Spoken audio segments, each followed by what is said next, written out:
15 अगस्त 1947 रात के ठीक 12 बजे नेहरू जी पार्लियामेंट में भारत की आजादी की घोषणा कर रहे हैं। पूरा देश जग रहा है, साथ में आसमान में सितारे भी जग रहे हैं और ये सितारे मिलकर बना रहे हैं आजाद भारत की कुंडली। खाली भारत की कुंडली नहीं, भारत की डेस्टिनी का नक्शा। और आज इस वीडियो में हम उसी नक्शे को पढ़ने जा रहे हैं सरल भाषा में, बिना किसी पार्टी की बात किए, बिना किसी लीडर की बात किए। भारत की और उसके सितारों की कहानी कि डिफेंस कैसी आने होने वाली है, इकोनॉमी भारत की कहां जाने वाली है, 100 वर्ष बाद यानी 2047 तक भारत क्या बनने वाला है, ये सब बातें हम जानेंगे। तो चलिए शुरू करते हैं। एक बात बहुत कम लोगों को पता है कि 15 अगस्त की जो डेट है ना, ये लॉर्ड माउंटबेटन ने चुनी थी। उनके लिए ये पर्सनल थी क्योंकि इसी दिन जापान ने बर्मा में सरेंडर किया था। लेकिन जब यह बात भारत के ज्योतिषियों तक पहुंची तो वो परेशान हुए। कई एस्ट्रोलॉजर्स ने कहा कि 15 अगस्त शुक्रवार का जो दिन है, यह सितारों के हिसाब से अशुभ है। स्वामी मदमानंद, इन्होंने माउंटबेटन को पत्र लिखा कि भगवान के लिए यह दिन टाल दो, इस दिन अगर आजादी मिली तो बाढ़, अकाल, नरसंहार, ये सारी चीजें हो सकती हैं। लेकिन एक आदमी थे जिन्होंने रास्ता निकाला। उज्जैन के मशहूर ज्योतिषी पंडित सूर्य नारायण व्यास। डॉक्टर राजेंद्र प्रसाद ने उनसे सलाह ली और पंडित व्यास ने कहा कि रात के ठीक 12 बजे आजादी लो। उस वक्त वृष लग्न होगा, अभिजीत मुहूर्त होगा और यह स्टेबिलिटी के लिए, लोकतंत्र के लिए, डेमोक्रेसी के लिए बहुत ही अच्छा है। और देखिए, सच में यही हुआ। आजादी के बाद पार्लियामेंट को सेरेमोनियली क्लींस भी किया गया था पंडित व्यास की सलाह पे। और देखिए, 75 से कहीं ज्यादा साल हो गए। इंडिया दुनिया का सबसे बड़ा डेमोक्रेसी है जो पूरी तरह से अटूट चल रहा है। 1947 के आसपास कितने ही देश आजाद हुए, बहुत सारे। कितनों में डेमोक्रेसी टिकी आपको पता ही है, अपने पड़ोस में ही देख लीजिए, गिनती कर लो। पंडित व्यास एकदम सही थे। अब इस कुंडली को समझते हैं और इस कुंडली को समझने के लिए ना आपको 3 बातें जो हैं वो याद रखनी है। पहली कि आजाद भारत की कुंडली में लग्न कौन सा है।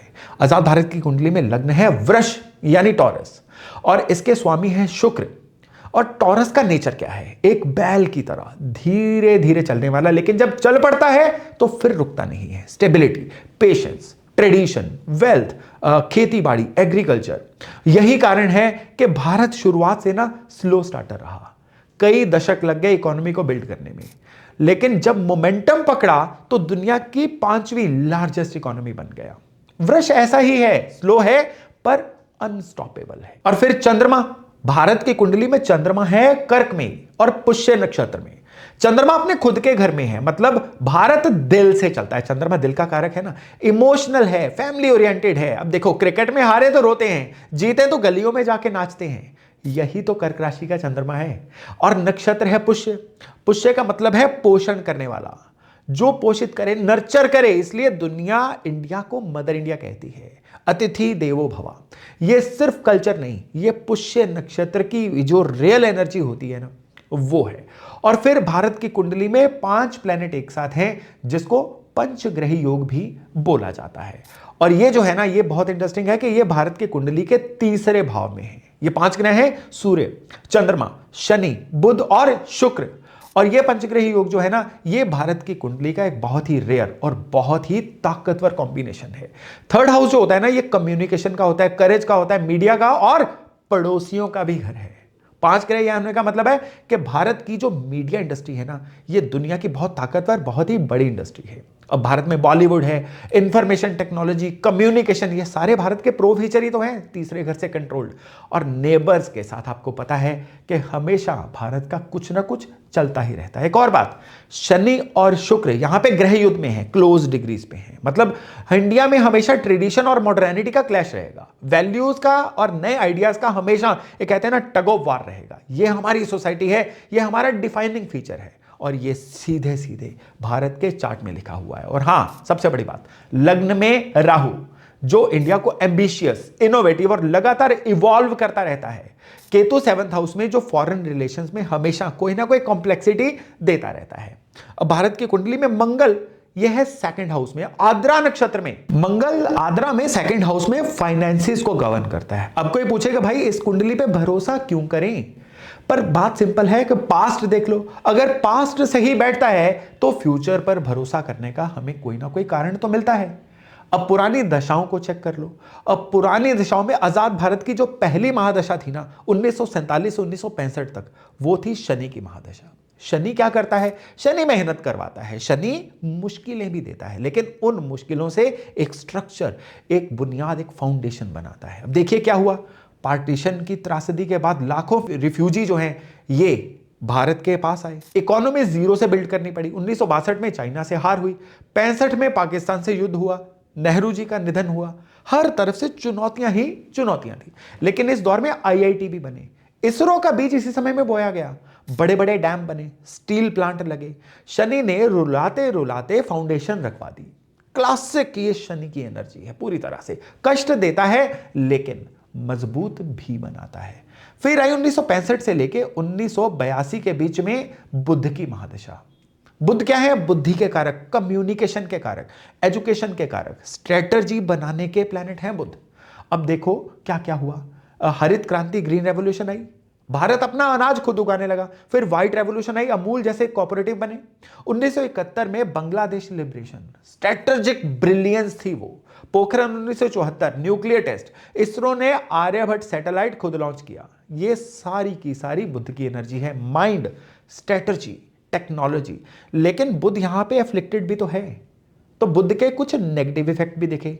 ये था 1975 से 77 के बीच में लगने वाला इमरजेंसी का दौर, और इसमें क्या था, कम्युनिकेशन जो थी इस पे पूरी तरह से एक लगाम सी लग गई, प्रेस की आजादी छिन गई, बिल्कुल मरकरी कनेक्टिव इफेक्ट। लेकिन ओवरऑल देखिए कि इस दशा ने भारत का दिमाग काफी तेज किया।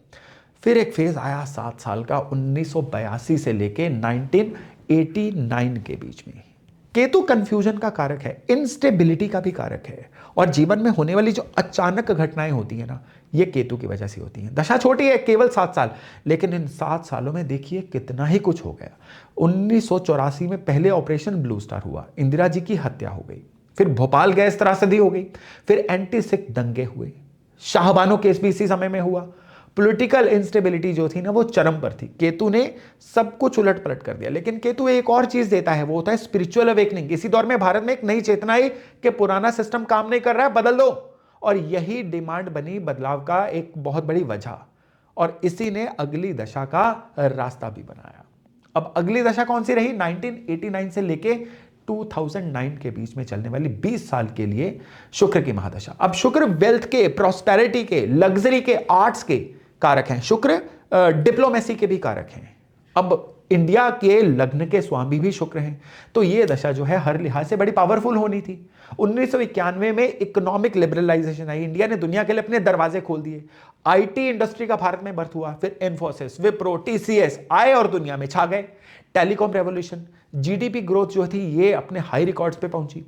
मिडिल क्लास भारत में इसी समय में एक्सपेंड हुआ, परचेजिंग पावर बढ़ी, मॉल्स आए, मल्टीप्लेक्स आए, बॉलीवुड कॉर्पोरेटाइज हुआ, बॉलीवुड ग्लोबल हुआ। ये 20 साल का दौर था जिसने भारत को मटेरियली ट्रांसफॉर्म किया। ये सारी की सारी शुक्र की कृपा थी। फिर 2009 से 2015 के बीच में 6 साल के लिए सूर्य की दशा, और फिर 15 से लेके 25 के बीच में 10 साल के लिए चंद्रमा की दशा आई। जो सूर्य की दशा थी ना, थी छोटी लेकिन थी इंपैक्टफुल।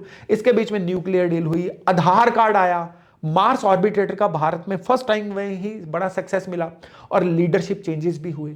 सूर्य देखिए गवर्नेंस का, अथॉरिटी का प्लेनेट है, और एग्जैक्टली वही चीजें तो सूर्य में हुई। फिर आई चंद्रमा की दशा। चंद्रमा देखिए 15 से 25, चंद्रमा इमोशंस हैं, वेलफेयर भी है। अब देखिए इसमें जनधन, उज्ज्वला योजना, स्वच्छ भारत योजना, डिजिटल इंडिया, आयुष्मान भारत, ये सब welfare schemes, women empowerment, emotional और नेशनलिस्टिक पॉलिटिक्स का राइज हुआ। कल्चरली भारत जो है वापस रीसर्ज हुआ। फिर राम मंदिर, काशी विश्वनाथ, ये सब चंद्रमा की ही तो एनर्जी है। अब देखिए हर दशा जो जो हुआ उस पर बिल्कुल फिट बैठ रही है। शनि ने स्ट्रगल दिया, बुध ने दिमाग डेवलप किया, केतु ने हिला दिया, शुक्र ने पैसा दिया, चंद्रमा ने इमोशनली जनता से जोड़ा। अब चार्ट काम कर रहा है। अब देखिए आगे की बात करते हैं।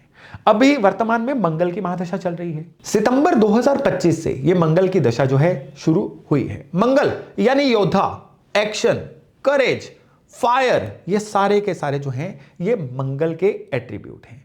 मतलब चंद्रमा में वेलफेयर और इमोशंस का दौर था जो अब खत्म हो गया। अब काम करने का दौर है। अब बोलने का टाइम गया, अब टाइम आया है कुछ करके दिखाने का। इंडिया की कुंडली में मंगल जो है ये 2nd हाउस में है, मिथुन राशि में है, और जैसा मैंने पहले भी बताया था आद्रा नक्षत्र में है।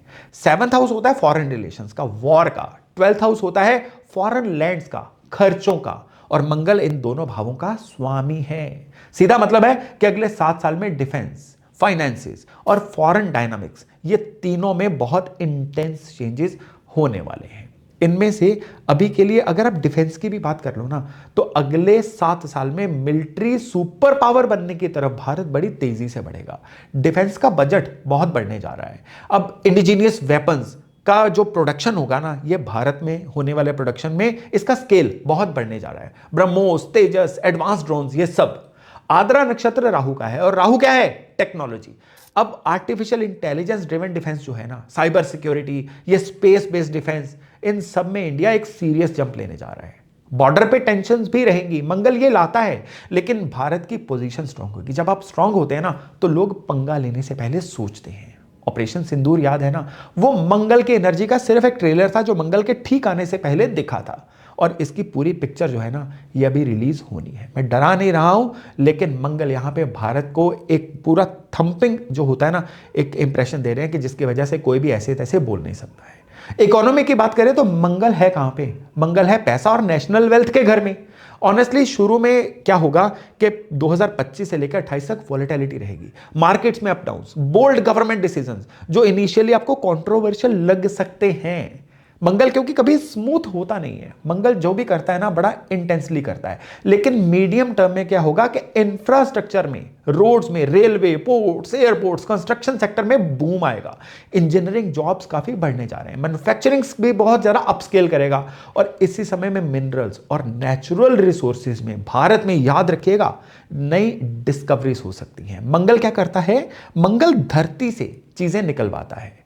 और एक अच्छी बात क्या है कि जुपिटर पूरी की पूरी मंगल महादशा में ना अतिगामी रहेगा, फास्ट मूविंग रहेगा। ये इकोनॉमी को मेजर क्रैश से बचाएगा। टर्बुलेंस जरूर होगी, मंगल वो देगा, लेकिन यहां पे जुपिटर हाथ दे के रखेगा, यानी दिया बुझने नहीं देगा, किसी भी तरह के बड़े क्रैश से बहुत अच्छे से बचाएगा। यही मंगल जो है ना, ये इंजीनियरिंग का भी प्लेनेट है। तो इस मंगल में मशीन्स का, या कह लीजिए मैन्युफैक्चरिंग इंडस्ट्रीज का बूम जो है ना, ये भी बहुत अच्छे से आपको देखने को मिलेगा। लीडर्स की तरफ से भी कुछ ऐसे बोल्ड डिसीजंस देखने को मिलेंगे जो शुरुआत में लोगों को पसंद ना आए, लेकिन ये ओवरऑल ये आने वाले राहु के समय की नींव रखेंगे। क्यों? क्योंकि राहु का जो समय आएगा ना 2032 के बाद, ये बहुत विशेष होने जा रहा है। लेकिन इसकी जो बुनियाद है ना, मंगल की महादशा में रखी जाएगी। इस समय पे पब्लिक का एंगर भी आएगा मंगल की महादशा में, नौजवान रेस्टलेस होंगे। ये डेमोक्रेसी के लिए हेल्दी है, लेकिन एक्सट्रीम पोलराइजेशन से बचना जरूरी है। यानी कि कोई बहुत ऐसा आंदोलन जो भारत की स्टेबिलिटी को खराब करे, उसके चांसेस बनेंगे, लेकिन वो भी चीज एंड मूवमेंट पे अवॉइड हो जाएगी। और यहां पे मंगल की दशा में इंडस्ट्रियल सेफ्टी के भी नए नॉर्म बनेंगे, और उसके बाद भारत की जो इंडस्ट्री है ना, ये वर्ल्ड वाइड एक्सेप्टेड इंडस्ट्री जो है वो बन के सामने आएगी। और फिर आएगी 18 साल के लिए राहु की महादशा।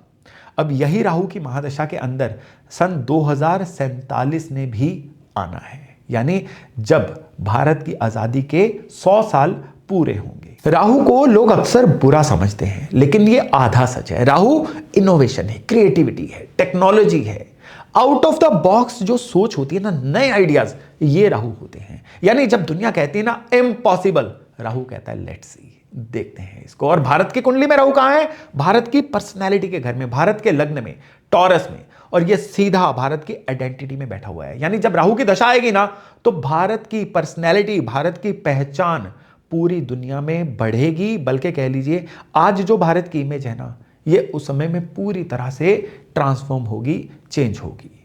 इस समय में भारत टेक्नोलॉजी में ग्लोबल लीडर बनने जा रहा है। वो एआई ले लीजिए, वो क्वांटम कंप्यूटिंग ले लीजिए, आप स्पेस की टेक्नोलॉजी ले लीजिए, जो भारत की ताकत है, बायोटेक्नोलॉजी, इसमें भारत फ्रंट रनर होगा। डिजिटल पेमेंट्स में भारत ने ऑलरेडी दुनिया को चौंकाया है। और ऐसे ही और कई फील्ड्स में सरप्राइजेस जो है ना, ये राहु के फेज में आने वाले हैं। ग्लोबल पार्टनरशिप जो है ना, ये ड्रामेटिकली बढ़ेंगे। राहु फॉरेन कनेक्शंस का प्लेनेट है। इंडिया का मल्टीलेटरल इन्फ्लुएंस जो होगा ना इस समय, ये अपने पूरे चरम पे होगा। अनकन्वेंशनल वेल्थ जो है ना, ये इस समय में, चाहे वो क्रिप्टो की वजह से हो जाए या स्टार्टअप की वजह से इकोसिस्टम का चेंज होना, मैच्योर होना हो जाए, ये सारी चीजें राहु की दशा में जबरदस्त तरीके से देखने को मिल रही हैं। लेकिन यहां पे क्या होगा कि इन इक्वालिटी का रिस्क होगा, ग्रोथ होगी लेकिन इक्वली डिस्ट्रीब्यूट के राहु कभी नहीं होने देता। यहां पे क्या होगा कि अमीर और गरीब भी होंगे। भारत के बीच में जो क्लासेस की खाई है ना, ये राहु की महादशा में खूब बढ़िया तरीके से बढ़ने जा रही है। और इस चीज की अगर केयर कर ली जाए ना, तो भारत बैलेंस्ड नेशन के रूप में इस समय में जगत के सामने आ पाएगा। तो एक सवाल यहां पे ये उठता है कि क्या 2047 तक भारत विकसित राष्ट्र बनेगा? यहां पे क्या है कि भारत दुनिया की टॉप 3 इकोनॉमीज में होगा, मिलिट्री की सुपर पावर होगा, टेक्निकली भारत लीडर होगा, लेकिन डेवलप्ड नेशन की जो ये परिभाषा है ना, ये असल में पश्चिम की परिभाषा में भारत में भी फिट ना हो पाए। भारत अपना मॉडल बनाएगा, ना पूरी तरह से पश्चिम मॉडल, ना पूरी तरह से पूर्वी मॉडल, यानी एक दोनों के बीच का एक हाइब्रिड मॉडल। भारत को किसी भी डेफिनेशन में दरअसल तो फिट होने की जरूरत भी नहीं है। भारत अपने आप में खुद ही एक परिभाषा है। तो दोस्तों एक बात याद रखिएगा कि ग्रह जो होते हैं ना, ये बुरे फल की सूचना देते हैं, लेकिन फल बदल सकते हैं कर्म से। कुंडली एक नक्शा है, कुंडली एक रोड मैप है, कुंडली मंजिल नहीं है, डेस्टिनेशन नहीं है। मंगल एनर्जी देगा लेकिन कहां लगानी है ये हम पे है। राहु दरवाजे खोलेगा लेकिन उसमें से कौन निकलेगा ये हम पे है। 140 करोड़ लोग हैं आज की डेट में। हम अगर हर एक इंसान इतना सा बेटर बन जाए, इतनी सी और सिविक सेंस ले आए, इतनी सी और जिम्मेदारी ले आए अपने काम में, अपनी सोच में, अपनी जिम्मेदारियों में, अपने डोमेन में, अपनी कम्युनिटी में, तो ये जो नेशन है ना, ये हमारा जो राष्ट्र है, ये ऑटोमेटिकली ग्रेट बन जाएगा। आप अगर स्टूडेंट हो तो कोई स्किल सीख लो, टेक्निकल जमाना आ रहा है। आप प्रोफेशनल हो तो अपने प्रोफेशन में अपनी एक्सीलेंस को बढ़ाओ। व्यापार में हो ना तो मैन्युफैक्चरिंग, डिफेंस, टेक्नोलॉजी, और इनमें आप अपॉर्चुनिटीज देखो। और अगर आप कुछ नहीं कर सकते हो ना, तो कम से कम एक अच्छे सिविलियन तो बन जाओ, अच्छे इंसान बन जाओ। वही राष्ट्र की सबसे बड़ी सेवा है। 1947 में बहुत सारे ज्योतिषियों ने कहा था ये डेट गलत है, सरवाइव नहीं करेगा। भारत ने उन्हें गलत साबित किया, क्योंकि भारत की असली ताकत कुंडली में नहीं, भारत की जनता में। तो चलिए मंगल की एनर्जी से काम करते हैं, राहु की जो इनोवेशन है ना, उससे अपने सपने पूरे करते हैं। और गुरु का आशीर्वाद जब आएगा ना, तब तक हम इतना काम कर चुके होंगे कि गुरु के पास हमें राजयोग देने के सिवा कोई चारा ही नहीं बचेगा। और फिर सारा विश्व कहेगा कि यह है असली भारत। तो चलिए दोस्तों, अभी वाणी को विराम देता हूं। जय हिंद। और कमेंट्स में आपके विचार क्या है इस सारे मुद्दे पे, ये बताना मत भूलिएगा, पर प्लीज पॉलिटिकल कमेंट्स नहीं। धन्यवाद।